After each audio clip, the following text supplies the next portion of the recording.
हरे कृष्ण। दशमः सर्गः बालकांड का 10 चैप्टर। और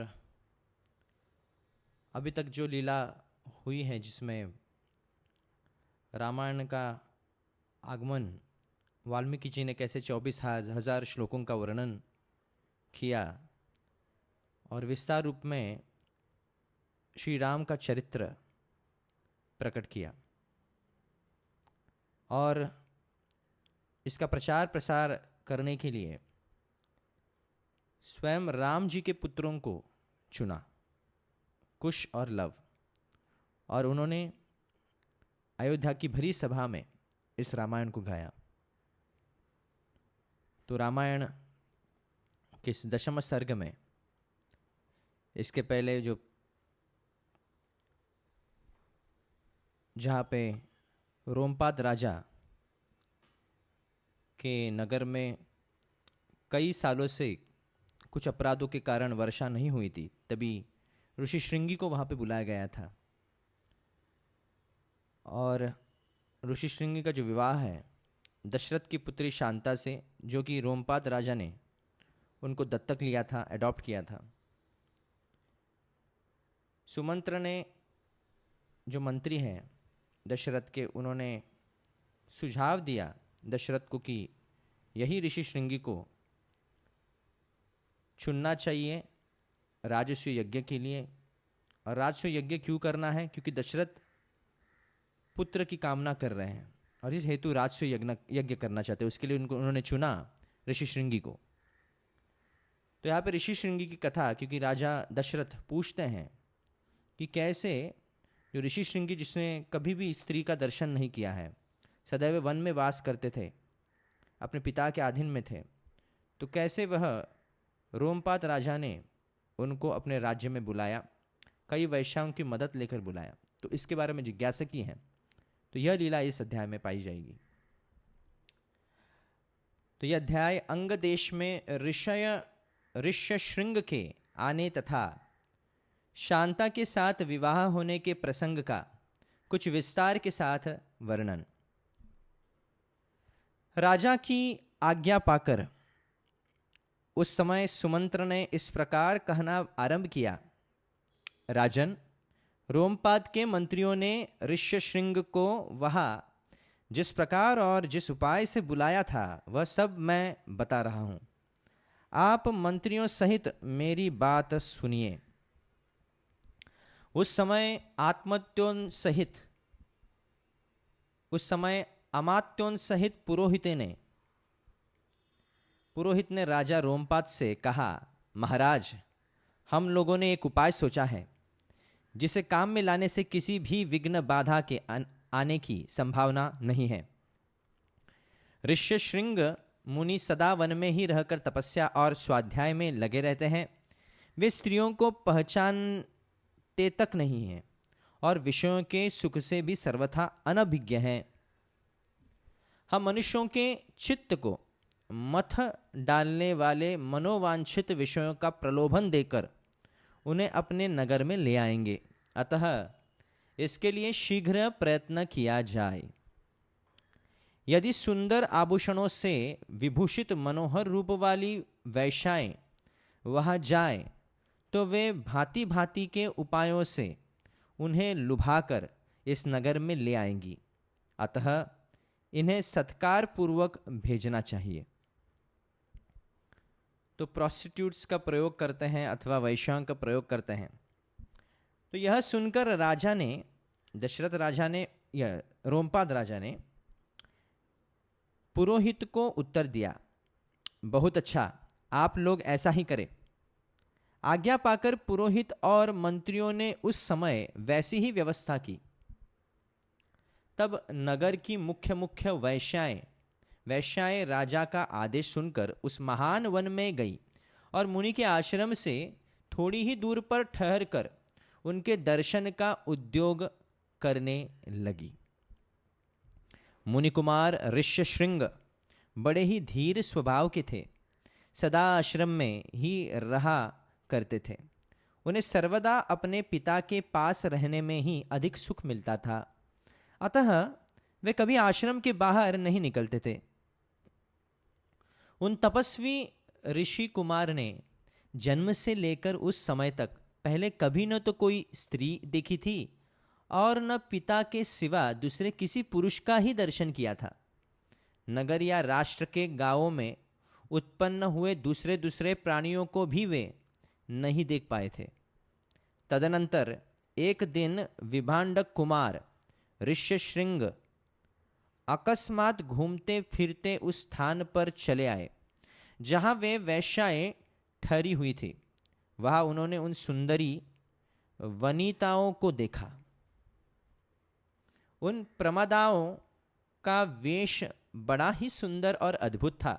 वे मीठे स्वर में गा रही थी। ऋषि कुमार को आया देख सभी उनके पास चली आई और इस प्रकार पूछने लगी, ब्राह्मण, आप कौन हैं, क्या करते हैं तथा इस निर्जन वन में आश्रम से इतनी दूर आकर अकेले क्यों विचर रहे हैं? यह हमें बताइए, हम लोग इस बात को जानना चाहते हैं। ऋष्यशृंग ने वन में कभी स्त्रियों का रूप नहीं देखा था और वे स्त्रियां तो अत्यंत कमनीय रूप से सुशोभित थीं। अतः उन्हें देखकर उनके मन में स्नेह उत्पन्न हो गया। इसलिए उन्होंने वन से अपने पिता का परिचय देने का विचार किया। वे बोले, मेरे पिता का नाम विभांडक मुनि है। मैं उनका औरस पुत्र हूं। मेरा ऋष्यशृंग नाम और तपस्या आदि कर्म इस भूमंडल में प्रसिद्ध है। यह पास ही मेरा आश्रम है। आप लोग देखने में परम सुंदर है अथवा आपका दर्शन मेरे लिए शुभकारक है। आप मेरे आश्रम पर चले, वहां मैं आप सब लोगों की विधि पूर्वक पूजा करूंगा। ऋषि कुमार की यह बात सुनकर सब उनसे सहमत हो गई। फिर वे सब सुंदर स्त्रियां उनका आश्रम देखने के लिए वहां गई। वहां जाने पर ऋषि कुमार ने यह अर्थ है, यह पाद्य है तथा यह भोजन के लिए फल मूल प्रस्तुत है, ऐसा कहते हुए उन सबका विधिवत पूजन किया अथवा अतिथि सत्कार किया। ऋषि की पूजा स्वीकार करके वे सभी वहां से चली जाने को उत्सुक हुई। उन्हें विभांडक मुनि का भय लग रहा था, इसलिए उन्होंने शीघ्र ही वहां से चली जाने का विचार किया। वे बोली, ब्राह्मण, हमारे पास भी ये उत्तम उत्तम फल है। विप्रवर, इन्हें ग्रहण कीजिए, आपका कल्याण हो। इन फलों को शीघ्र ही खा लीजिए, विलंब न कीजिए। ऐसा कहकर उन सब ने हर्ष में भरकर ऋषि का आलिंगन किया और उन्हें खाने योग्य भांति भांति के उत्तम पदार्थ तथा बहुत सी मिठाइयाँ दी। उनका रसास्वादन करके उन तेजस्वी ऋषि ने समझा कि ये भी फल है, क्योंकि उस दिन के पहले उन्होंने कभी वैसे पदार्थ नहीं खाए थे। भला सदा वन में रहने वालों के लिए वैसी वस्तुओं के स्वाद लेने का अवसर ही कहाँ है। तत्पश्चात उनके पिता विभांडक मुनि के डर से डरी हुई वे स्त्रियां व्रत और अनुष्ठान की बात बता उन ब्राह्मण कुमार से पूछकर उसी बहाने वहां से चली गई। उन सबके चले जाने पर काश्यप कुमार ब्राह्मण ऋष्यशृंग मन ही मन व्याकुल हो उठे और बड़े दुख से इधर उधर टहलने लगे। तदनंतर दूसरे दिन फिर मन से उन्हीं का बारंबार चिंतन करते हुए शक्तिशाली विभांडक कुमार श्रीमान ऋष्यशृंग उसी स्थान पर गए जहां पहले दिन उन्होंने वस्त्र और आभूषणों से सजी हुई उन मनोहर रूप वाली वेश्याओं को देखा था। ब्राह्मण ऋष्यशृंग को आते देख तुरंत ही उन वेश्याओं का हृदय प्रसन्नता से खिल उठा। वे सब की सब उनके पास जाकर उनसे इस प्रकार कहने लगी, सौम्य, आओ, आज हमारे आश्रम पर चलो। यद्यपि यहाँ नाना प्रकार के फल मूल बहुत मिलते हैं, तथापि वहाँ भी निश्चय ही इन सब का विशेष रूप से प्रबंध हो सकता है। उन सबके मनोहर वचन सुनकर ऋष्यशृंग उनके साथ जाने को तैयार हो गए और वे स्त्रियां उन्हें अंग देश में ले गई। उन महात्मा ब्राह्मण के अंग देश में आते ही इंद्र ने संपूर्ण जगत को प्रसन्न करते हुए सहसा पानी बरसाना आरंभ कर दिया, अर्थात वर्षा ऋतु वहां पे वर्षा हो गई। वहां पे जो अनंत काल से, जो कई दिन साल से वर्षा वहां पे नहीं हो रही थी, ऋष्यशृंग के आने मात्र से वर्षा वहां पे आ गई। वर्षा से ही राजा को अनुमान हो गया कि वे तपस्वी ब्राह्मण कुमार आ गए। फिर बड़ी विनय के साथ राजा ने उनकी अगवानी की और पृथ्वी पर मस्तक टेक कर उन्हें साष्टांग प्रणाम किया। फिर एकाग्रचित होकर उन्होंने ऋषि की अर्घ्य निवेदन किया तथा उन विप्र शिरोमणि से वरदान मांगा। भगवान, आपको आपके पिताजी का कृपा प्रसाद मुझे प्राप्त हो। ऐसा उन्होंने इसलिए किया कि कहीं कपटपूर्वक यहाँ तक लाए जाने का रहस्य जान लेने पर विप्रवर ऋष्यशृंग अथवा विभांडक मुनि के मन में मेरे प्रति क्रोध न हो। तो राजा को बचना था, कोई श्राप न मिले उन्हें। तो रोमपाद राजा के वाक्य है। तत्पश्चात ऋष्यशृंग को अंतःपुर में ले जाकर उन्होंने शांत चित्त से अपनी कन्या शांता का उनके साथ विधि पूर्वक विवाह कर दिया। ऐसा करके राजा को बड़ी प्रसन्नता हुई। इस प्रकार महातेजस्वी ऋष्यशृंग राजा से पूजित हो संपूर्ण मनोवांछित भोग प्राप्त कर अपनी धर्म पत्नी शांता के साथ वहां रहने लगे। तो ऋष्यशृंग का विवाह जो है शांता, जो कि दशरथ पुत्री है, दशरथ जी ने अपनी पुत्री को दिया था रोमपाद राजा को, और फिर रोमपाद राजा ने बड़े ही अपने उत्तरदायित्व को निभाते हुए अपनी पुत्री अर्थात दशरथ की पुत्री शांता का विवाह उन्होंने ऋष्यशृंग से कर दिया, और यह भोग पाकर तृप्त थे ऋष्यशृंग। तो इस प्रकार श्री वाल्मीकि निर्मित यह रामायण आदि काव्य के बालकांड में 10वां सर्ग पूरा हुआ। 11वां सर्ग।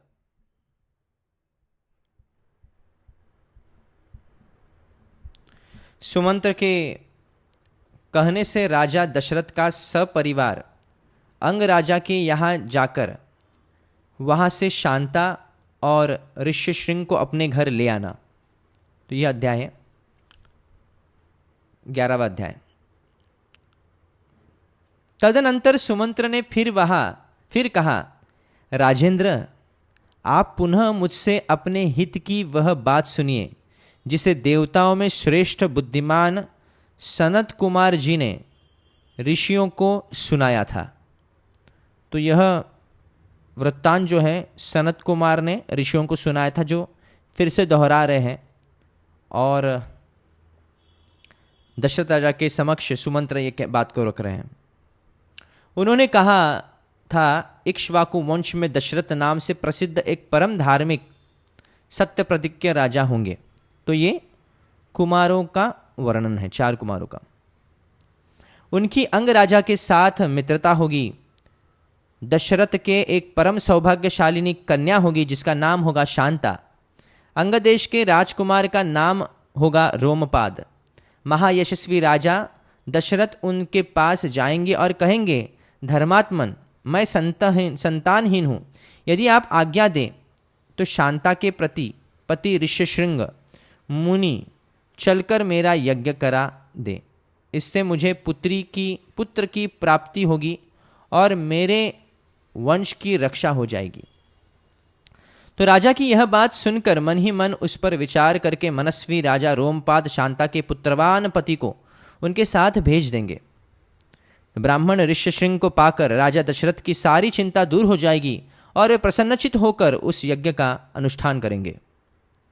यश की इच्छा रखने वाले धर्मज्ञ राजा दशरथ हाथ जोड़कर द्विजश्रेष्ठ ऋष्यशृंग का यज्ञ पुत्र और स्वर्ग के लिए वरण करेंगे तथा वे पालक नरेश उन श्रेष्ठ ब्रह्म ऋषि से अपनी अभिष्ट वस्तु प्राप्त कर लेंगे। राजा के 4 पुत्र होंगे जो अप्रमेय पराक्रमी, वंश की मर्यादा बढ़ाने वाले और सर्वत्र विख्यात होंगे। महाराज पहले सतयुग में शक्तिशाली देव प्रवर भगवान सनत कुमार जी ने ऋषियों को समक्ष ऐसी कथा कही थी। तो ये सुमंत्र ने कहा है कि ऐसी भविष्यवाणी सनत कुमारों ने सनत कुमार जी ने की थी, जो 4 कुमार में से एक कुमार है। तो ये भविष्यवाणी पहले से तय थी, इसलिए सुमंत्र सुझाव दे रहे हैं कि देखो आपको यज्ञ करना है और पुत्र प्राप्त होंगे, इसमें कोई संदेह नहीं, क्योंकि सनत कुमार जी ने कहा है। पुरुष सिंह महाराज, सुमंत्र कह रहे पुरुष सिंह महाराज, इसलिए आप स्वयं ही सेना और सवारियों के साथ अंग देश में जाकर मुनि कुमार ऋष्यशृंग को सत्कार पूर्वक यहाँ ले आइए। सुमंत्र का वचन सुनकर राजा दशरथ को बड़ा हर्ष हुआ। उन्होंने मुनिवर वशिष्ठ जी को भी सुमंत्र की बातें सुनाई और उनकी आज्ञा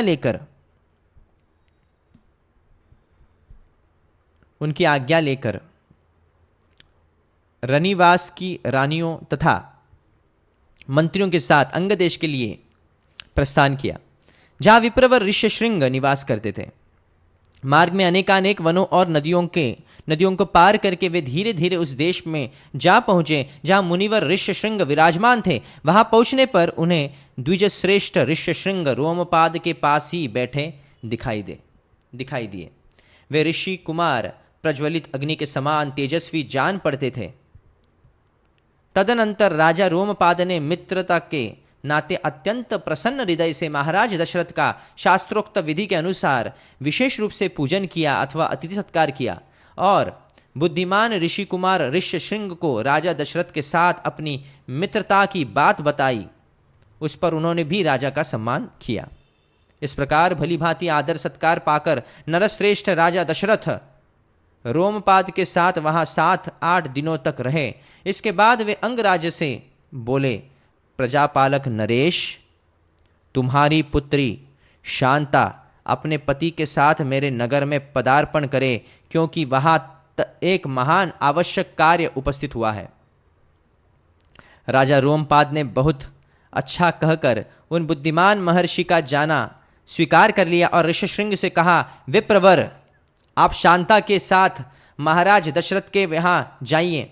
राजा की आज्ञा पाकर उन ऋषिपुत्र ने तथास्तु कहकर राजा दशरथ को अपने चलने की स्वीकृति दे दी।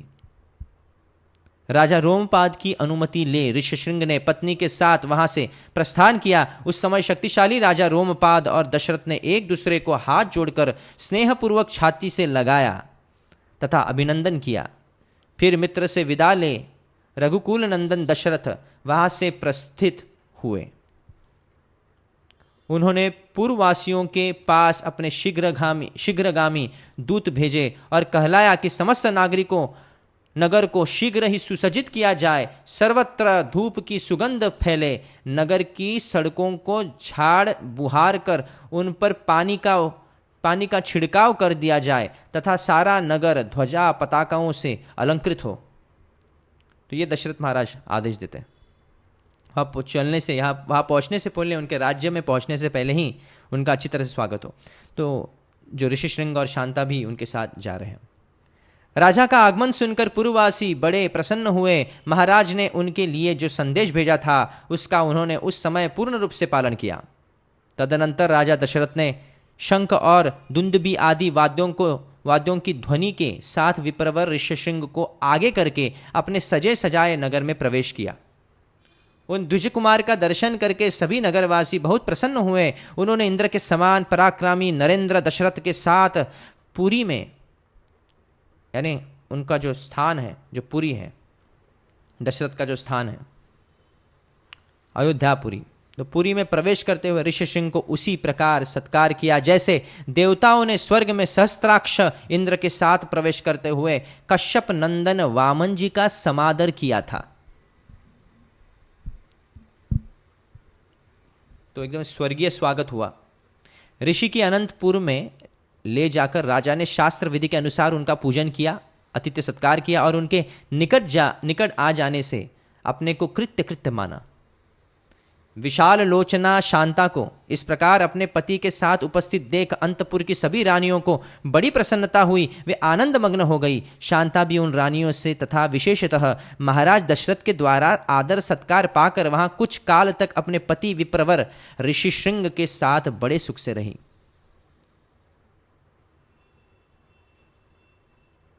तो यहाँ पे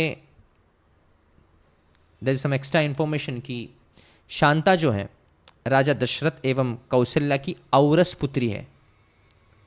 ओके, और उन्होंने राजा रोमपाद को उसे दत्तक पुत्री के रूप में दिया था। तो एक्चुअली जो इनकी पुत्री जो है वो दशरथ की है, तो अडॉप्ट किया रोमपाद ने। इस प्रकार वह राजा दशरथ की औरसी और राजा रोमपाद की दत्तक कन्या थी।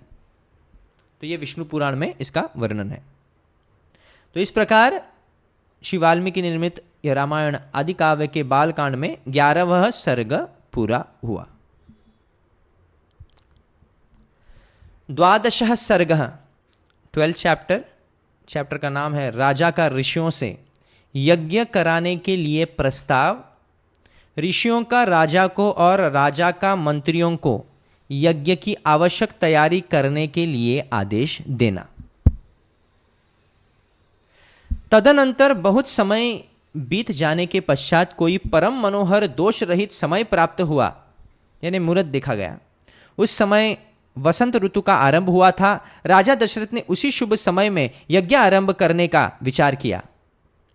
तत्पश्चात उन्होंने देवोपम कांति वाले विप्रवर ऋष्यशृंग को मस्तक झुकाकर प्रणाम किया और वंश परंपरा की रक्षा के लिए पुत्र प्राप्ति के निमित्त यज्ञ कराने के उद्देश्य से उनका वरण किया। ऋष्यशृंग ने बहुत अच्छा कहकर उनकी प्रार्थना स्वीकार की और उन पृथ्वीपति नरेश से कहा, राजन, यज्ञ की सामग्री एकत्र कराइए। भूमंडल में भ्रमण के लिए आपका यज्ञ संबंधी अश्व जो है वो छोड़ा जाए और सरयू के उत्तर तट पर यज्ञ भूमि का निर्माण किया जाए। तो यज्ञ भूमि का जो निर्माण जो है सरयू के तट पर किया गया, सरयू नदी के तट पर, और अश्व को छोड़ा जाए। तो यह अश्वमेध यज्ञ इस प्रकार होता है कि जो घोड़ा होता है, अश्व होता है, उसको अलग अलग स्थान में छोड़ा जाता है, वह भ्रमण करते रहता है। अगर कोई भी राजा जब अपने नगरी में जब इस घोड़े को देखता है, अश्व को देखता है, अगर वो उनको रोकता है, चैलेंज करता है, तो उनको राजा दशरथ से युद्ध करना पड़ेगा। या फिर दूसरा पर्याय ये होता है कि उस अश्व को चलने दीजिए और ये स्वीकार करना, राजा दशरथ के आधिपत्य को स्वीकार करना, ये एक उनका दूसरा पर्याय होता है। तो ये अश्व जब अलग अलग स्थान भ्रमण करने के बाद जब उनको कोई नहीं रोकता है, कोई उनको चैलेंज नहीं करता है, फिर वो अपने पुरी में आता है फिर से, तभी वह अश्वमेध यज्ञ संपन्न हो सकता है। तब राजा ने वह कहा, सुमंत्र, दशरथ जी ने कहा, सुमंत्र को बुलाया। सुमंत्र, तुम शीघ्र ही वेद विद्या के पारंगत ब्राह्मणों तथा ब्रह्मवादी ऋत्विजिकों को बुला ले आओ। सुयज्ञ, वामदेव, जाबाली, काश्यप, पुरोहित, वशिष्ठ तथा अन्य जो श्रेष्ठ ब्राह्मण हैं उन सबको बुलाओ। तब शीघ्रगामी सुमंत्र तुरंत जाकर वेद विद्या के पारगामी उन समस्त ब्राह्मणों को बुला लाए। धर्मात्मा राजा दशरथ ने उन सबका पूजन किया और उनसे धर्म तथा अर्थ से युक्त मधुर वचन कहा। महर्षियों, मैं पुत्र के लिए निरंतर संतप्त रहता हूँ। उसके बिना इस राज्य आदि से भी मुझे सुख नहीं मिलता है। अतः मैंने यह विचार किया है कि पुत्र के लिए अश्वमेध यज्ञ का अनुष्ठान करूं। इसी संकल्प के अनुसार मैं अश्वमेध यज्ञ का आरंभ करना चाहता हूं। मुझे विश्वास है कि ऋषिपुत्र ऋष्यशृंग के प्रभाव से मैं अपनी संपूर्ण कामनाओं को प्राप्त कर लूँगा। तो ऐसा दशरथ ने महर्षियों से कहा। राजा दशरथ के इस मुख से निकले हुए इस वचन की वशिष्ठ आदि सब ब्राह्मणों ने साधु साधु कहकर बड़ी सराहना की। इसके बाद ऋष्यशृंग आदि सब महर्षियों ने उस समय राजा दशरथ से पुनः यह बात कही, महाराज, यज्ञ सामग्री का संग्रह किया जाए, यज्ञ संबंधी अश्व छोड़ा जाए तथा सरयू के उत्तर तट पर यज्ञ भूमि का निर्माण किया जाए। तुम यज्ञ द्वारा सर्वथा 4 अमित पराक्रमी पुत्र प्राप्त करोगे, क्योंकि पुत्र के लिए तुम्हारे मन में ऐसे धार्मिक विचार का उदय हुआ है। ब्राह्मणों की यह बात सुनकर राजा को बड़ी प्रसन्नता हुई। उन्होंने बड़े हर्ष के साथ अपने मंत्रियों से यह शुभ अक्षरों वाली बात कही। तो भविष्यवाणी पहले से कर दी गई थी कि 4 पुत्र होंगे। तो यहाँ पे दशरथ कह रहे हैं उन गुरुजनों से, उन ऋषियों से, गुरुजनों की आज्ञा के अनुसार तुम लोग शीघ्र ही मेरे लिए यज्ञ की सामग्री जुटा दो। शक्तिशाली वीरों के संरक्षण में यज्ञ अश्व छोड़ा जाए और उसके साथ प्रधान ऋत्विज भी रहें। सरयू के उत्तर तट पर यज्ञ भूमि का निर्माण हो। शास्त्रोक्त विधि के अनुसार क्रमशः शांति कर्म, पुण्याहवाचन आदि का विस्तार पूर्वक अनुष्ठान किया जाए, जिससे विघ्नों का निवारण हो।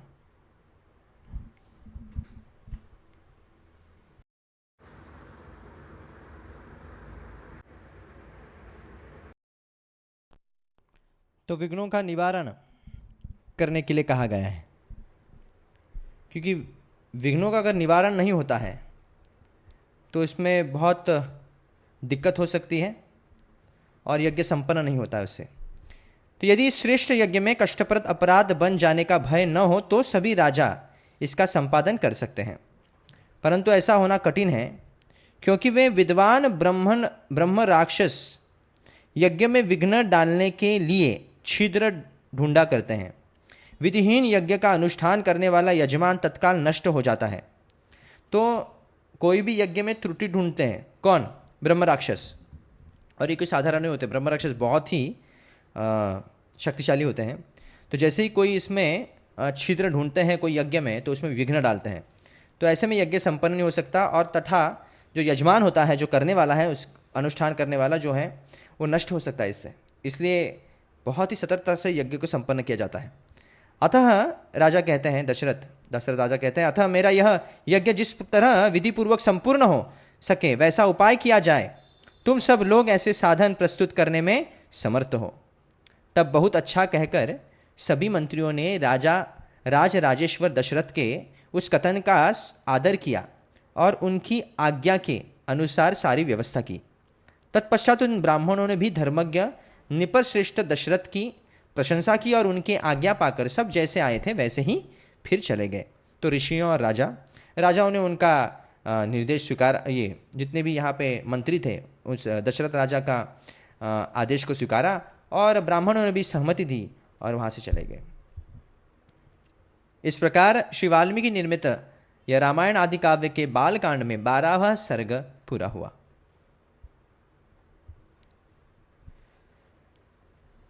त्रयोदशः सर्गः, तो यह 13 चैप्टर दिस इज। तो राजा का वशिष्ठ जी से यज्ञ की तैयारी के लिए अनुरोध। वशिष्ठ जी द्वारा इसके लिए सेवकों की नियुक्ति और सुमंत्र को राजाओं को बुलाने के लिए आदेश। समागत राजाओं का सत्कार तथा पत्नियों सहित राजा दशरथ का यज्ञ की दीक्षा लेना। तो ये सब इसमें वर्णन है इस अध्याय में। वर्तमान वसंत ऋतु के बीतने पर जब पुनः दूसरा वसंत आया, तब तक 1 वर्ष का समय पूरा हो गया। उस समय शक्तिशाली राजा दशरथ संतान के लिए अश्वमेध यज्ञ की दीक्षा लेने के निमित्त वशिष्ठ जी के समीप गए। वशिष्ठ जी को प्रणाम करके राजा ने न्यायतः उनका पूजन किया और पुत्र प्राप्ति का उद्देश्य लेकर उन द्विजश्रेष्ठ मुनि से यह विनय युक्त बात की। ब्रह्मन मुनि प्रवर, आप शास्त्र विधि के अनुसार मेरा यज्ञ करावें और यज्ञ के अंगभूत अश्व संचारण आदि में ब्रह्म राक्षस आदि जिस तरह विघ्न न डाल सके वैसा उपाय कीजिए। आपका मुझ पर विशेष स्नेह है। आप मेरे सुहृद, अकारण हितैषी, गुरु और परम महान है। यह जो यज्ञ का भार उपस्थित हुआ है इसको आप ही वहन कर सकते हैं। तब बहुत अच्छा कहकर विप्रवर वशिष्ठ मुनि राजा से इस प्रकार बोले, नरेश्वर, तुमने जिसके लिए प्रार्थना की है वह सब मैं करूँगा। तदनंतर वशिष्ठ जी ने यज्ञ संबंधी कर्मों में निपुण तथा यज्ञ विषयक शिल्प कर्म में कुशल परम धर्मात्मा बूढ़े ब्राह्मणों, यज्ञ कर्म समाप्त होने तक उसमें सेवा करने वाले सेवकों, शिल्पकारों, बढ़इयों, भूमि खोदने वालों, ज्योतिषियों, कारागिरों, नटों, नर्तकों, विशुद्ध शास्त्रवेताओं तथा बहुत श्रुत पुरुषों को बुलाकर उनसे कहा, तुम लोग महाराज की आज्ञा से यज्ञ कर्म के लिए आवश्यक प्रबंध करो। शीघ्र ही कई हजार ईंटें लाई जाएं। राजाओं के ठहरने के लिए उनके योग्य अन्नपान आदि अनेक उपकरणों से युक्त बहुत से महल बनाए जाएं। ब्राह्मणों के रहने के लिए भी सैकड़ों सुंदर घर बनाए जाने चाहिए। वे सभी गृह बहुत से भोजनीय अन्नपान आदि उपकरणों से युक्त तथा आंधी पानी आदि के निवारण में समर्थ हो। यानी आंधी या फिर पानी वर्षा का कोई प्रभाव ना हो, ऐसे घर बनाए जाए ब्राह्मणों के लिए। तो ये सब अरेंजमेंट करने के लिए दशरथ जी बोल रहे हैं। इसी तरह पूर्ववासियों के लिए भी विस्तृत मकान बनने चाहिए। दूर से आए हुए भूपालों के लिए पृथक पृथक महल बनाए जाएं। घोड़े और हाथियों के लिए भी शालाएं बनाई जाएं। साधारण लोगों के सोने के लिए भी घरों के व्यवस्था हो। विदेशी सैनिकों के लिए भी बड़ी बड़ी छावनियां बननी चाहिए। जो घर बनाए जाएं उनमें खाने पीने के प्रचुर सामग्री संचित रहे। उनमें सभी मनोवांछित पदार्थ सुलभ हो तथा नगरवासियों को भी बहुत सुंदर अन्न भोजन के लिए देना चाहिए। वह भी विधिवत सत्कार पूर्वक दिया जाए, अवहेलना करके नहीं। ऐसी व्यवस्था होनी चाहिए जिससे सभी वर्ण के लोग भलीभांति सत्कृत हो, सम्मान प्राप्त करे। काम और क्रोध के वशीभूत होकर भी किसी का अनादर नहीं करना चाहिए। जो शिल्पी मनुष्य यज्ञ कर्म की आवश्यक तैयारियों में लगे हों, उनका तो बड़े छोटे का ख्याल रखकर विशेष रूप से समादर करना चाहिए। जो सेवक या कारीगर धन और भोजन आदि के द्वारा सम्मानित किए जाते हैं, वे सब परिश्रम पूर्वक कार्य करते हैं। उनका किया हुआ सारा कार्य सुंदर ढंग से संपन्न होता है। उनका कोई काम बिगड़ने नहीं पाता। अतः तुम सब लोग प्रसन्नचित होकर ऐसा ही करो। तब वे सब लोग वशिष्ठ जी से मिलकर बोले। तो यह वशिष्ठ जी ने कहा, तो इसको मिलकर बोले, आपको जैसा अभिष्ट है उसके अनुसार ही करने के लिए अच्छी व्यवस्था ही की जाएगी। कोई भी काम बिगड़ने नहीं पाएगा। आपने जैसा कहा है हम लोग वैसा ही करेंगे, उसमें कोई त्रुटि नहीं आने देंगे। तो जैसे दशरथ महाराज की जो अपेक्षा थी उन्होंने वशिष्ठ जी को बताई, और वशिष्ठ जी ने यज्ञ के लिए जो तैयारी है, उनके वहाँ पे अतिथि जो आने वाले हैं उनके लिए जो तैयारी कैसे करनी चाहिए वो भी उन्होंने कहा, और फिर सभी लोगों ने इसको स्वीकृत किया। तदनंतर वशिष्ठ जी ने सुमंत्र को बुलाकर कहा, इस पृथ्वी पर जो जो धार्मिक राजा, ब्राह्मण, क्षत्रिय, वैश्य और सहस्त्र शूद्र हैं, उन सबको इस यज्ञ में आने के लिए निमंत्रित करो। सब देशों के अच्छे लोगों को सत्कार पूर्वक यहाँ ले आओ। मिथिला के स्वामी शूरवीर महाभाग जनक सत्यवादी नरेश हैं। उनको अपना पुराना संबंधी जानकर तुम स्वयं ही जाकर उन्हें बड़े आदर सत्कार के साथ यहाँ ले आओ। इसलिए पहले तुम्हें यह बात बता देता हूँ। इसी प्रकार काशी के राजा अपने स्नेही मित्र हैं और सदा प्रिय वचन बोलने वाले हैं। वे सदाचारी तथा देवताओं के तुल्य तेजस्वी हैं, अतः उन्हें भी स्वयं ही जाकर ले आओ। केकय देश के बूढ़े राजा बड़े धर्मात्मा हैं। वे राजसिंह महाराज दशरथ के श्वशुर हैं, अतः उन्हें भी पुत्र सहित यहाँ ले आओ। अंगदेश के स्वामी महाधनुर्धर राजा रोमपाद हमारे महाराज के मित्र हैं, अतः उन्हें पुत्र सहित यहाँ सत्कार पूर्वक ले आओ। कौशल राज भानुमान को भी सत्कार पूर्वक ले आओ। मगध देश के राजा प्राप्तिज्ञ को, जो शूरवीर, सर्वशास्त्र विशारद, परम उदार तथा पुरुषों में श्रेष्ठ हैं, स्वयं जाकर सत्कार पूर्वक बुला ले आओ। तो कौशल राज भानुमान को भी सत्कार पूर्वक ले आओ। मगध देश के राजा प्राप्तिज्ञ को, जो शूरवीर, सर्वशास्त्र विशारद, परम उदार तथा पुरुषों में श्रेष्ठ है, स्वयं जाकर सत्कार पूर्वक बुला ले आओ।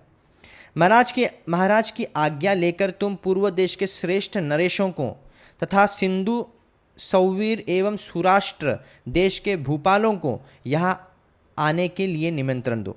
दक्षिण भारत के समस्त नरेशों को भी आमंत्रित करो। इस भूतल पर और भी जो जो नरेश महाराज के प्रति स्नेह रखते हैं उन सबको सेवकों और सगे संबंधियों सहित यथासंभव शीघ्र बुला लो। महाराज की आज्ञा से बड़भागी दूतों द्वारा इन सबके पास बुलावा भेज दो। वशिष्ठ जी का यह वचन सुनकर सुमंत्र ने तुरंत ही अच्छे पुरुषों को राजाओं की बुलाहट के लिए जाने का आदेश दे दिया। परम बुद्धिमान धर्मात्मा सुमंत्र वशिष्ठ मुनि की आज्ञा से खास राजाओं को बुलाने के लिए स्वयं ही गए। यज्ञ धर्म की व्यवस्था के लिए जो सेवक नियुक्त किए गए थे उन सबने आकर उस समय तक यज्ञ संबंधी जो जो कार्य संपन्न हो गया था उस सब की सूचना महर्षि वशिष्ठ को दी। यह सुनकर वे द्विजश्रेष्ठ मुनि बड़े प्रसन्न हुए और उन सबसे बोले, भद्र पुरुषों, किसी को कुछ देना हो उसे अवहेलना या अनादर पूर्वक नहीं देना चाहिए, क्योंकि अनादर पूर्वक दिया हुआ दान दाता को नष्ट कर देता है, इसमें संशय नहीं है।